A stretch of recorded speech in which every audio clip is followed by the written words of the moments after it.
구독자 여러분 안녕하십니까. 니키 헤일리 전 유엔 대사 공화당의 대선 경선 주자로 지금 떠올랐는데요. 그러나 어제 이런 말을 했습니다. 우크라이나의 대반격이 시작됐다. 그러나 만일 이 대반격에서 우크라이나가 패한다면 인류는 3차 대전으로 갈지도 모른다 라고 말했습니다. 어떤 의미인지, 그리고 우크라이나 대반격의 지금 전황은 과연 어떤지 오늘 그 영상 뒷부분에서 이 내용을 좀 상세하게 전해드리겠습니다. 자, 그럼 먼저 우리 주변에 필요한 정보 뉴스부터 먼저 좀 훑어보도록 하겠습니다. 필요한 소식을 위해서 구독과 알림 설정 해 놓으시기 바라겠습니다. 자, 미국에서 한국 갈 때 이용할 수 있는 국적 항공사는 이 대도시의 경우 세 가지가 있죠. 대한항공, 아시아나항공, 그리고 에어프레미아, 이 세 가지가 있습니다. 그런데 이 중에서 항상 이 티켓 가격이 가장 비싼 항공사가 바로 대한항공입니다. 제일 티켓이 비싸요.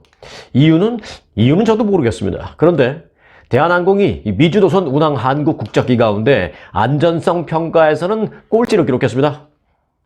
한국국토교통부가 최근에 발표한 2022년 항공교통서비스 평가 안전성 항목에서 전년도 A등급을 받았던 대한항공은 이번에는 B+ 등급으로 하락했습니다. 아시아나항공은 A++, 그리고 에어프레미아도 A+ 등급을 획득했는데 티켓값 제일 비싼 대한항공의 안전성이 B+에 그친 것입니다. 대한항공은 지난해 9월 런던 히드로 공항 접촉 사고와 10월 세부 공항 착륙 중 활주로 이탈 등 두 차례 큰 사고로 B+ 평가로 하락했다라고 국토교통부가 밝혔습니다. 이번 평가는 10개 국적 항공사와 16개 외국적 항공사를 대상으로 시간 준수성이나 안전성, 또 항공교통 이용자 보호 충실성, 그리고 이용자 만족도 등 4개 항목에 걸쳐서 진행이 됐습니다. 이용자 만족도에서는요, 대한항공, 아시아나, 에어프레미아 3개 회사 모두 만족평가인 5.5 점수를 받았습니다.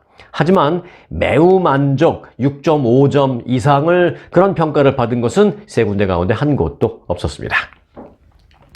네, 테슬라가 모델 3의 할인 폭을 2배로 지금 또 늘렸습니다. 로이터 통신에 따르면 테슬라는 최근에 모델 3 재고 차량의 할인 폭을 기존의 $1,300에서 $2,680로 2배 이상 확대했습니다. 전문가들은 최근 전기차 시장의 경쟁이 심화되고 또 경기 하강의 우려가 확산되면서 이 할인 판매 전략을 내세우고 있다, 그렇게 진단을 하고 있습니다. 또한 올해 안에 새로운 디자인의 모델 3가 출시될 것으로 전망이 되면서 기존의 재고를 처리하려는 것일 수도 있다, 그렇게 분석하고 있기도 합니다. 테슬라는 이 모델 3 외에도 모델 Y는 또 $600 깎아준다고 하고요. 또 모델 X는 $6,330, $600가 아니라 $6,330 인하해준다고 밝혔습니다. 그리고 모델 S는 $5,000씩 인하해서 판매하겠다라고 밝히고 있습니다. 테슬라의 CEO 일론 머스크죠. 일론 머스크는 지난달 매출 성장이 둔화되면서 처음으로 이런 말을 했습니다. 테슬라가 광고를 시도할 수도 있다 라고 말했습니다. 광고 안 해도 충분히 우리는 잘 팔 수 있다고 자신만만했던 테슬라가 이제는 광고를 고민하기 시작했습니다. 그러고 보니까 테슬라가 광고를 그동안 안 했었군요. 근데 우리는 어떻게 테슬라 이렇게 잘 알고 있네요. 기존에 TV 광고, 신문 광고, 라디오 광고, 유튜브 광고 이런 걸 떠나서 이 입 광고를 테슬라는 언론 플레이로 많이 한 것 같습니다. 네, 전기차의 경우에 그런데 아직까지 이 충전 문제가 가장 걸림돌이잖아요. 그런데 한국의 SK가 미국 내 충전 시장에도 활발하게 진출을 하고 있습니다. 초급속 충전기, 이 초급속 충전기라는 거는 뭐냐면 가장 빨리 충전하는 거예요.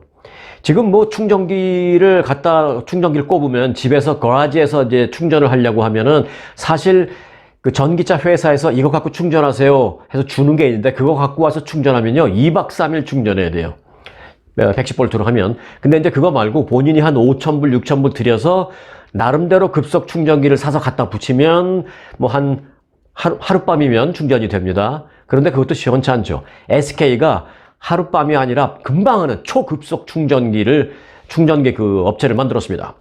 SK 시그넷이라는 회사인데요. 이 SK 시그넷이 미국산 제품에만 혜택을 주는 소위 바이 아메리카 정책을 공략하기 위해서 텍사스주에 생산 기지를 마련했습니다. SK 시그넷은 어제 텍사스주 플레이너시에서 미국 내 첫 생산 공장 준공식을 열었고요. 이제 다음 달부터 고성능 제품을 양산해서 미국 시장을 본격적으로 공략한다라고 밝혔습니다. 사실 그 SK 시그넷이라는 회사는요, SK 그룹이 지난 2021년 3월 약 한 2년 전에 2억 달러를 투자해서 미국 회사인 시그넷 EV라는 회사를 인수한 뒤에 회사 이름을 SK 시그넷이라고 바꾼 그런 회사입니다. 2016년에 설립된 이 시그넷 EV라는 그 미국 회사는요, 350kW 초급속 충전기를 개발해서 2018년 세계 최초로 미국 인증을 획득한 글로벌 선도 기업이었습니다. 그런데 SK가 인수를 한 거죠. SK가 인수할 당시에도 미국 내 초급속 충전기 시장에서 이 회사는 이미 50% 이상의 점유율을 확보해 놓은 그런 상태였습니다. 그런데 이제 이번에 SK가 세운 텍사스 공장에서는 특히 기존 제품보다도 한 차원 더 성능을 높인 V2 충전기 제품을 생산할 예정입니다. 자, V2는요, 단일 포트에서 최대 400kW까지 출력이 가능한 초급속 충전기로 알려졌습니다. 미국 내 경쟁사 가운데 이 정도의 고출력 충전기를 생산하는 업체는 아직 없습니다. 자, V2 이 충전기로 하면 현대차 예를 들면 이렇습니다. 이 V2 충전기가 얼마나 초급속인지를 예를 들어 보면요. 현대 아이오닉 5를 만약에 이걸로 충전을 한다 하면 충전 상태 0에서 80%까지 가는데 15분이면 됩니다. 근데 왜 80%까지만 가냐? 100% 가면 되지라고 생각할 수 있는데요. 이 충전기가 과부하를 막기 위해서 0에서부터 80까지는 초급속으로 갑니다. 그런데 이제 80% 정도 충전이 되면 그 다음부터는 좀 슬로울리 갑니다. 왜? 과부하되는 것을 막기 위해서, 이 안전성 때문이죠. 그러니까 이제 대부분의 이제 충전기의 기준점이 80%까지 가는데 얼마 걸리냐? 이렇게 합니다. 그래서 이제 그 SK 시그넷이라는 회사가 만든 이 충전기로 하면 80%까지 가는데 아이오닉 5는 15분이면 된다는 거예요. 이 V2는 오는 7월부터 텍사스 공장에서 본격적으로 이 제품을 양산해서 시판할 예정이라고 밝혔습니다. 특히 텍사스에서 생산되는 제품은 미국 내 생산 제품에 보조금 등 특혜를 주는 이 미국 정부의 소위 바이 아메리카 규정을 적용받을 수 있게 돼서 이 미국 시장 경쟁에서 아주 유리한 고지를 점하게 됐습니다. 아무리 테슬라가 큰 소리 쳐도 이 충전 문제가 원활하게 해결되지 않으면 결국 소비자들이 외면을 하게 되는데요. 불편해서 테슬라 차가 아무리 좋고 이쁘고 뭐 마음에 들고 뭐 그렇다 하더라도 이 충전이 제대로 안 되면 소비자들이 외면하게 되는데, 그런 면에서 이 한국 기업인 SK 시그넷이 오히려 전기차 생산 업체들에게 큰 소리를 좀 칠 수 있는 그런 좋은 기술을 확보했습니다. 와, 충전 80%까지 하는데 15분. 이 정도면 저도 조금 생각을 달리 해보겠습니다. 네. 아주 SK 시그넷 화이팅입니다. 어제 혹시 컴퓨터 쓰시는 분들, 컴퓨터 쓰시면서 문제 혹시 없으셨나요?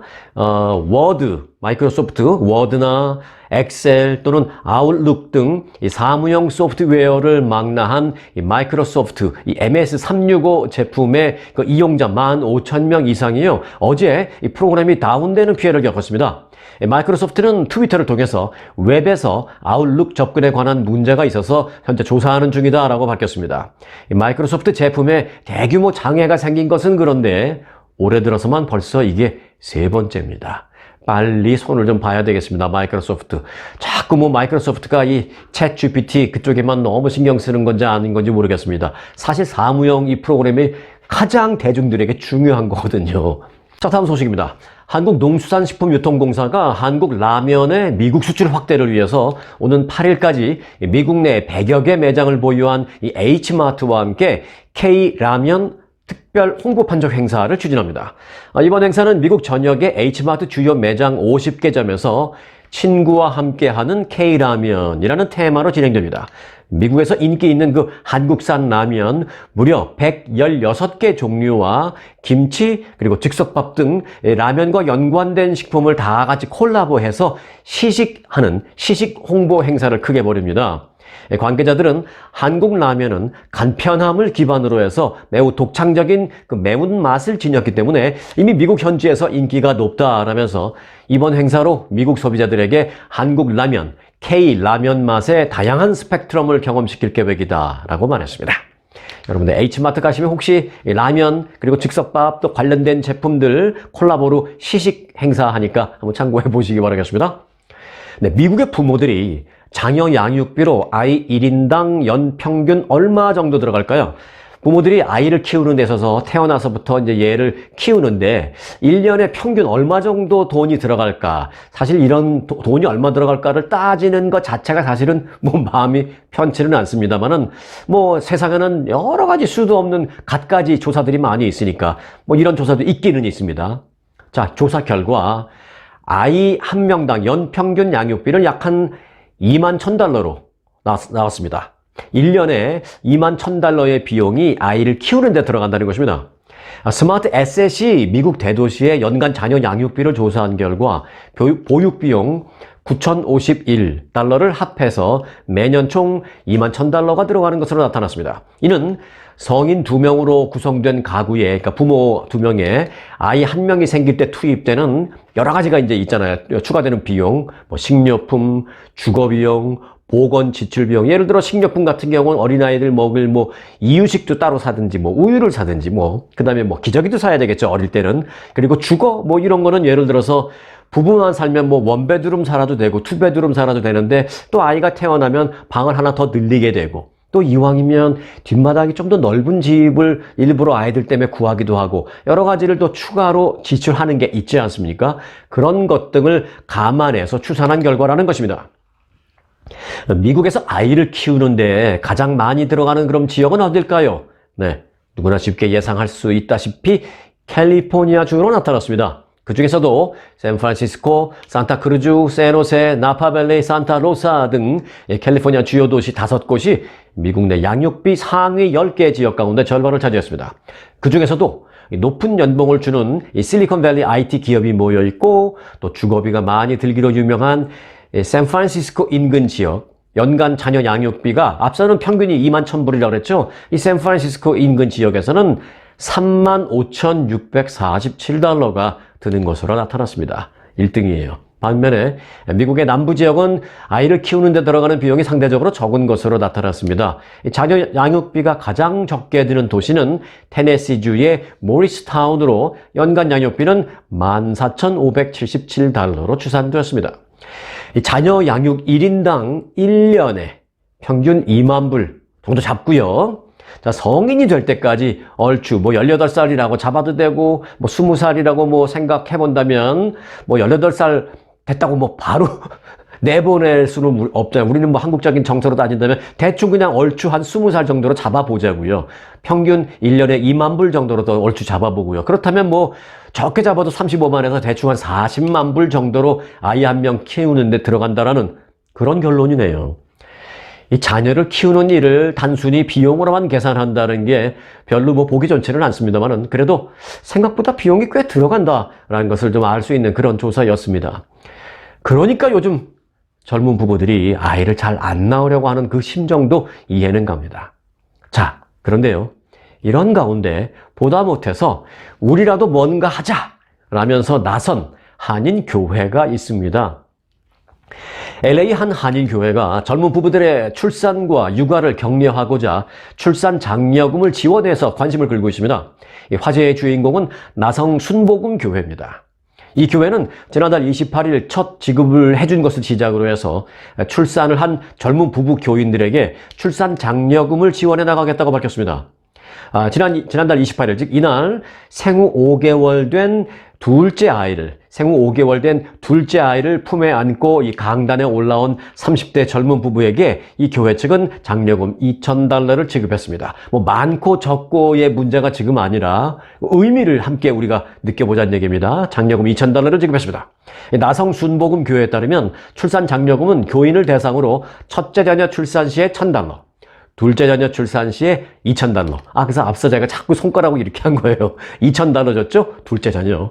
그리고 셋째 자녀 출산 시에는 3,000달러. 그리고 넷째 자녀 출산 시에는 5,000달러를 지급하겠다라고 밝혔습니다. 그럼 넷째에서 끝? 아니에요. 다섯째 자녀 부부는 더욱더 특별한 선물이 준비되어 있는데 아직 밝히지 않겠다. 그렇게 교회 지금 말했습니다. 뭐 5,000불 이상, 뭐 10,000불 정도 줄래나요? 여하튼 이 나성순복음교회는요, 최근 저출산 문제가 심각한 한국뿐만이 아니라 미국 내 한인 청년들 가운데도 경제적인 부담으로 인해서 결혼과 출산을 미루는 경향이 두드러지자 출산 장려금을 지원하기로 결정했다고 전했습니다. 나라가 해야 할 일을 답답하니까 교회가 하고 있네요. 미국이나 한국이나 사실 지금 이 출산이 문제입니다. 한국은 더더욱이 지금 큰일이죠. 자, 임대주택의 그 시큐리티 디파짓. 내가 뭐 아파트나 어디 집을 렌탈로 들어간다. 뭐 1년이든 2년이든 들어간다 할 때, 자, 그럼 오늘부터 1년 동안 제가 살겠습니다 할 때 한 달에 얼마예요? 3,000불 네, 3,000불 여기 있어요. 그게 아니잖아요. 한 달에 3,000불이면 이번 달치 3,000불 플러스 시큐리티 디파짓을 한꺼번에 같이 내야 되잖아요. 근데 그 시큐리티 디파짓 금액을 2달치, 3달치 받을 수도 있곤 한데 이 한 달치 렌트비로만 제한하는 법안이 캘리포니아주 의회를 통과했습니다. 예를 들어서 한 달치 렌트비가 3,000불이라면 원하도 3,000불, 추가로 3,000불만 더 받아라. 그 이상은 안 된다. 요거죠. 이제 물론 그 시큐리티 디파짓이 다 주인이 가져가는 건 아니고 나중에 이제 돌려준다라는 기본적인 컨셉은 있지만 물론 그대로 다 돌려주는 주인은 별로 없죠. 청소비 제하고 뭐 좀 데미지 났다고 좀 제하고 해가서 뭐 3,000불 받았으면 1, 2,000불 빼고 나머지 1,000불 주고 뭐 여하튼 하는데, 그래서 이제 임대를 들어가는 사람들은 가능하면 이 시큐리티 디파짓을 적게 내고 싶어 하죠. 자, 지난해 12월에 맷 헤이니 캘리포니아주 하원의원이 발의한 임대주택보증금 제한 법안이라는 이 AB12라는 법안이 지난달 22일 의회를 통과했습니다. 이제 주지사 서명만을 앞두고 있는데요. 이 해당 법안은 임대주택 계약에 있어서 일반적으로 요구되는 렌트비의 2배 내지 3배의 규모의 이 시큐리티 디파짓을 최대 렌트비의 한 달치로 제한해서 저소득층 세입자들의 재정 부담을 완화시켜주는 것을 골자로 하고 있습니다. 대상은 아파트나 뭐 일반 집 등 모든 임대주택에 해당됩니다. 부동산 전문업체 질로우가 분석한 자료에 따르면 캘리포니아주에서 투베드룸 아파트의 중간 가격은 월 2,538달러라고 합니다. 그리고 캘리포니아주에서 3베드룸의 중간 가격은 3,795달러입니다. 자, 한 가구가 그러면은 뭐 대충 중간 가격을 예를 들어 볼게요. 한 가구가 월 뭐 한 3,000달러의 주택을 임대한다고 가정했을 때 아까 제가 이제 예를 들은 거랑 비슷하죠. 2달치를 디파짓으로 받는다면 6,000달러, 3달치를 디파짓으로 내야 한다면 9,000달러를 마련해야 합니다. 자, 여기에 첫 번째 달 렌트비는 당연히 내야 되겠죠. 그 3,000불과 그리고 각종 수수료 등등을 고려하면 입주 시에 입주자가 당장 지불해야 할 비용은 $10,000를 훌쩍 넘길 수도 있는 경우가 많이 있습니다. 이에 따라서 세입자들의 부담을 덜어주자는 게 이번 법안의 취지입니다. 하지만 일각에서는요, 이게 이 건물주의 위험 부담만 늘리는 꼴이다라고 우려하고 있습니다. 시큐리티 디파짓이라는 것은 대개 계약 기간 동안에 세입자가 살면서 파손시킨 주택 피해 등등을 복구하는 데도 사용을 하게 됩니다. 그러나 디파짓을 조금만 받게 되면 계약 종료 후에 예상보다 많이 망가진 주택을 리모델링하고 뭐 청소하고 고치고 하는데 집주인이 손해를 볼 수 있다라는 지적도 제기되고 있습니다. 그리고 시큐리티 디파짓을 또 너무 적게 받아 놓으면 나중에 나가기 전에 한 달 또는 2달 또는 많게는 석 달씩 막 돈 안 내고 그냥 살고만 있는 그런 경우에 집주인은 어떻게 해볼 도리가 없다라는 것입니다. 시큐리티 디파짓을 2달, 많게는 3달까지 받아 놓으면 그런 위험을 훨씬 줄일 수 있다라는 것을 그런 얘기가 있어서, 그래서 이 법안은요, 건물주의 입장, 그러니까 집주인이죠. 집주인의 입장, 그리고 세입자의 입장에서 호불호, 논란이 있는 그런 법안입니다. 자, 아시아에서 수입되는 그 화물 컨테이너의 약 40%를 처리하는 그 항구가 LA 항구와 롱비치 항구입니다. 그런데 이 두 항구가 계약 협상 난항에 따른 노조 파업으로 현재 운영에 차질을 빚고 있습니다. 현재 LA와 롱비치를 비롯해서 오클랜드, 시애틀, 타코마 등 다수의 항만에서 운영을 중단하는 파업에 들어가 있습니다. 지난 1일 밤 파업 모임을 가진 노조는 2일부터 출근을 하지 않거나 아니면은 단계적인 개별 작업 지연에, 파업 말고 이제 이걸 태업이라 그러죠. 좀 게으르게 일부러 좀 일을 좀 천천히 하는 일부는 파업을 하고 있고 또 일부는 출근을 하더라도 태업을 하고 있는 그런 지연 상태에 들어가서 결국 일부 항만이 강제 셧다운된 것으로 전해졌습니다. 이에 따라서 LA 항이나 롱비치 항을 통해서 한국으로부터 물건을 받아야 하는 많은 한인 사업자들이 물건 인수를 하지 못해서 영업에 차질을 빚을 그런 우려를 낳고 있습니다. 만일 이런 우려가 더 심각해진다면 그것이 결국 또 고스란히 소비자의 피해로 갈 수밖에 없는 그런 상황입니다. 네, 미국에서 코로나19 팬데믹으로 중단됐던 대면 수업이 재개된 뒤에 학생에게 맞는 교사가 크게 늘어난 것으로 나타났습니다. 자료에 따르면요, 지난해 9월부터 지난달까지 한 학년 동안 미국 내 2,000곳에서 폭행 관련 산업재해 보상 청구 건수는 1,350건으로 5년 내 최고치를 기록했습니다. 매맞는 교사들의 예는 너무 많습니다. 자, 몇 가지 예를 좀 들어볼게요. 한 예로는 지난 1월 버지니아주 뉴포트 뉴스에서는 수업 중에 6살짜리 초등학교 1학년 학생이 총을 쏘았습니다. 교사한테. 그래서 그 총에 맞은 교사가 다치는 일이 있었습니다. 이 교사가 그냥 실수로 우발적으로 온 게 아니라 교사가 뭐라고 잔소리를 한다고 교사한테 총을 쏜 거예요. 이 총을 쏜 학생의 어머니는 아동 방치 혐의로 이 어머니가 기소됐습니다. 총을 쏜 아이는 너무 어리니까 그 어머니가 기소됐습니다. 자, 그런가 하면 지난 3월에는 콜로라도주 덴버의 이스트 고등학교에서 행정직원 2명이 17살짜리가 쏜 총에 또 맞아 다쳤습니다.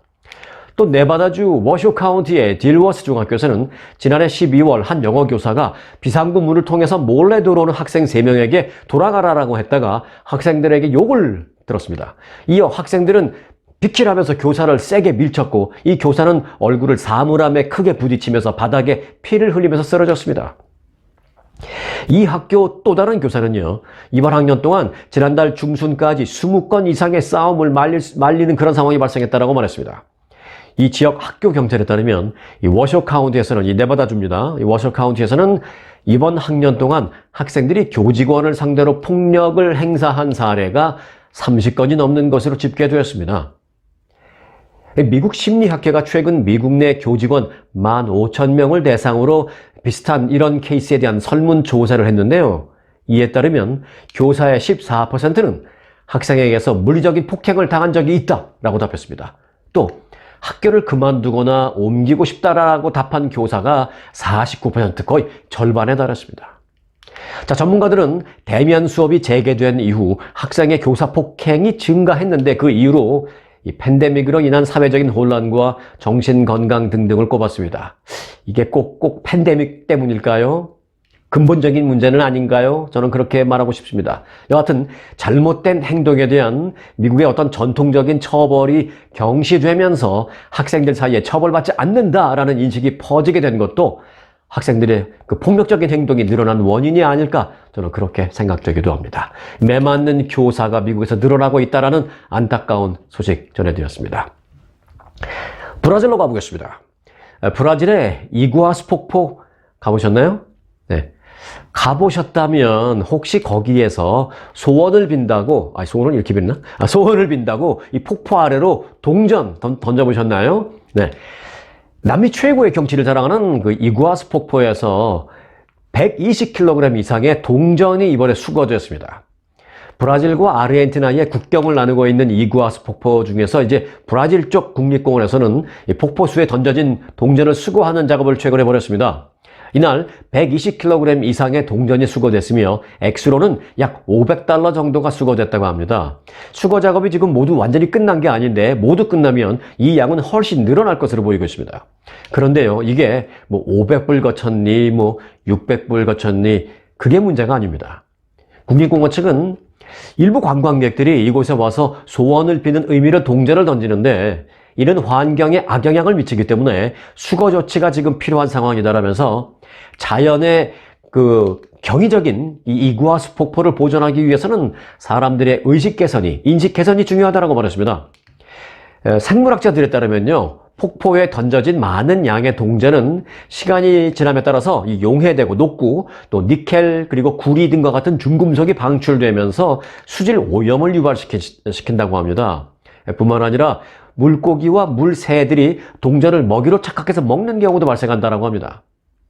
소원을 빈다고 돈을 던졌는데 소원은커녕 내 돈만 소비됐고 환경은 환경대로 오염시키는 이중 피해만 발생한 셈입니다. 절대로 이런 폭포수나 무슨 호숫가, 우물가, 뭐 우물가는 없죠. 무슨 호숫가, 강가 이런 데 가서 소원 빈다고 동전 던지고 그러는 거 하지 마시기 바랍니다. 다 환경 오염이고요. 내 주머니 돈만 나가는 거예요. 자, 이어서 보너스 뉴스입니다. 오늘은 제가 보너스 뉴스를 심찬 모습으로 전해드리지 못하는 이유가 있습니다. 바로 이 전쟁 상황을 좀 살펴봐야 하기 때문입니다. 자, 오늘 보너스 뉴스의 제목은요, 제가 이렇게 정했습니다. 우크라이나 전황이라고 정했습니다. 이 시간에는 우크라이나 전쟁 상황 중간 점검을 해보겠습니다. 우크라이나 전쟁이 새로운 국면에 접어든 것으로 지금 보입니다. 전선 곳곳에서 우크라이나군이 러시아군의 반격을 가하기 시작했습니다. 특히 지난달 러시아군이 점령한 요충지 이 바흐무트에서도 우크라이나군이 탈환을 위해서 고삐를 바짝 쬐고 있다는 소식입니다. 우크라이나 국방부 차관은 자신의 텔레그램 채널을 통해서 어제 이렇게 말했습니다. 우크라이나군이 최전선에서 공세로 전환하고 있다라고 밝혔습니다. 그는 국영방송에 출연해서 공세의 초점은 바로 러시아가 점령한 바흐무트에 있다라면서 현재 바흐무트를 향한 전진하는 등 일부 성공적인 상황이 이루어지고 있다라면서 우린 주요 고지의 일부를 이미 점령했다라고 설명했습니다. 현재 우크라이나군이 각각 서쪽과 남쪽, 북쪽에서 바흐무트를 향해서 진격하고 있다라는 게 말리아르 차관의 설명입니다. 우크라이나의 젤렌스키 대통령은 또 어제 공개된 영상에서 그동안 기다려온 소식을 전해준 군인과 수비군 그리고 모든 국민들에게 감사를 드립니다. 바흐무트의 군인 여러분이 정말 수고하셨습니다. 라면서 이 바흐무트 지역에서 우크라이나 군이 선전을 거뒀다라는 것을 살짝 시사하기도 했습니다. 물론 이게 팩트일 수도 있고 아니면 언론 플레이일 수도 있고 그런 거를 참고하고 들으시기 바라겠습니다. 다만 이 젤렌스키 대통령은요, 구체적인 전황은 더 이상 밝히지 않았습니다. 한편 러시아의 용병 집단인 와그너 그룹의 수장도 우크라이나군이 바흐무트 북서부 마을을 탈환했다라는 사실을 인정했습니다. 이 부분은 상당히 흥미롭습니다. 그는 이 마을을 빼앗겼다라면서 이것은 매우 불명예스러운 일이다라고 표현했습니다. 자, 바흐무트는요, 우크라이나 동부의 교통요충지 그리고 산업요충지입니다. 뿐만 아니라 이번 전쟁의 최대 격전지입니다. 러시아는 10달 넘게 공세를 퍼부은 끝에 지난달 이 바흐무트를 장악했었습니다. 하지만 이제 우크라이나군이 다시 바흐무트에 진입하게 되면서 이제 이 전쟁 전황을 가르는 또 다른 하나의 중요한 분수령이 될 것으로 보이고 있습니다. 우크라이나군은 이제 어제부터 러시아에 대한 반격을 강화하고 있습니다. 전차와 탄약 등 서방에서 지원해준 무기가 속속 인도되고 있는 데다가 겨울 내에 발이 푹푹 파질 정도로 진창이 됐던 땅이 굳으면서 기갑자를 벌이기 유리해졌기 때문입니다. 이 눈이 많이 겨울에 오는데 겨울에서 살짝 봄으로 가면서 이만큼씩 막 쌓여있던 눈이 막 녹으면서 꽝꽝 얼음처럼 얼어있던 눈이 봄이 되면서 살짝 녹으면서 완전히 진창이 돼버립니다. 그래서 그때는 나폴레옹도 그때 못 들어가고 졌잖아요. 그때 2차 대전 때. 마찬가지로 이번에 러시아도 꼼짝 못하고 있었는데 우크라이나는 기다린 거죠. 이 푹푹 빠지는 진창이 됐던 땅이 이제 조금 건조한 날씨로 바뀌면서 이제 굳기 시작합니다. 지금 그런 상황이 됐다라는 것입니다. 그렇게 땅이 좀씩 굳으면서 탱크가 들어가서 기갑자를 벌일 수 있는 그런 상황이 됐기 때문에 대반격이 시작되는 것입니다. 우크라이나군은 러시아군이 장악한 도네츠크와 루한스크 등을 중심으로 작전을 현재 진행 중입니다. 다만 우크라이나는 이 같은 작전이 그동안 예고해온 춘계 대반격의 일환인지는 아직 시인도 부인도 하지 않고 있습니다. 군사작전 측면에서는 우크라이나군이 러시아군의 위치와 전력을 파악해보기 위해서 우선 산발적으로 소위 테스트 형식으로 공격을 여기저기 해보는 그런 것일 수도 있습니다. 러시아는 우크라이나의 공세를 지금 인정을 하면서도 자국이 이를 제압하고 있다라고 반박을 하고 있습니다. 러시아 국방부는 도네츠크 지역에서 우크라이나 군의 공격을 받았지만 우리는 이를 저지했으며 그 결과 우크라이나 군의 1,500명이 넘는 인명피해를 우리는 입혔다라고 러시아는 그렇게 주장하고 있습니다.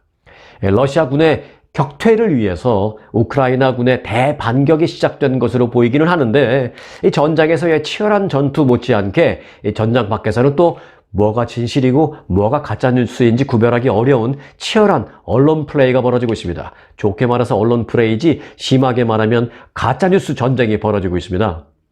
모쪼록 최소한의 그 인명피해로 이 전쟁이 빨리 끝나기만을 기원하고 있는 그런 마음입니다. 자, 개전 초기 최악의 경우에 3차 대전의 불쏘시개가 될 수도 있다라는 이번 전쟁이 더도 말고 덜도 말고 우크라이나가 빼앗긴 영토를 서둘러 되찾는 그런 상황에서 최소의 인명피해로 종전이 이루어지기를 기원합니다. 그런 마음으로 오늘 한 가지 뉴스를 살짝 덧붙이고 싶은 뉴스가 있는데요. 공화당의 대선주자 니키 헤일리가 한 얘기를 끝으로 좀 전해드리겠습니다.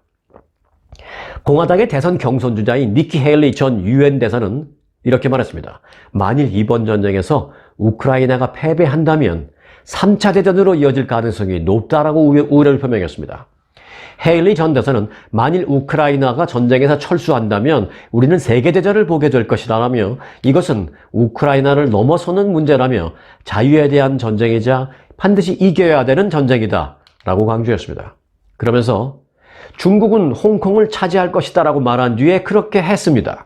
러시아는 우크라이나를 침공하겠다라고 말했고 그렇게 했습니다. 그래서 우리는 그런 일이 일어난 것을 목격했습니다.